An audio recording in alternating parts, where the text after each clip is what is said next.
A word of caution about the setup of this integral. As well as maybe it's a word of caution that may apply also to other situations we have seen before and others you may see in the future. In order, notice that once we have this picture in front of us, we don't have an x and a y plane, right, or an x and a y axis. And so we have to decide where are we going to put those axes. So what we have to do is we need to pick a frame of reference, or reference frame. Now, in all of these situations, the reference frame really is up to us. Okay, so for instance, the obvious one might be to say, all right, since everything depends on depth, then I'm going to use my frame of reference as starting at the surface of my liquid and going down up to the slice that I'm considering.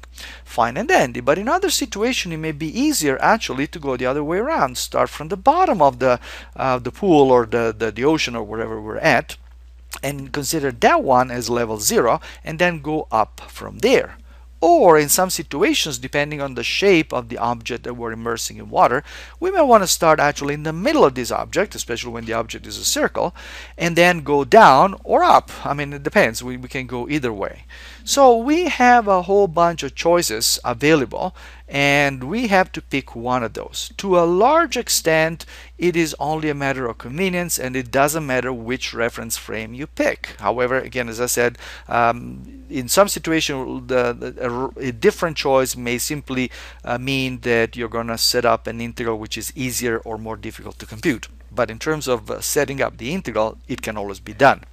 However, once you make your choice, be consistent. Okay? So make sure that everything is related to that same frame of reference and that you don't pick the width of each slice according to one reference frame, the depth according to another reference frame, maybe the gravity according to another reference frame, and so on. Once you pick a reference frame, stick with it and don't change it. Okay? And remember that after you've picked your reference frame, whatever you do, the h that you saw in the formula earlier, that refers to the depth. Okay, so you have to figure out what h is in that particular depth. It's not always going to be just h. It may be h, it may be h plus something, it may be something minus h. It could be all kinds of things depending on what your reference frame is.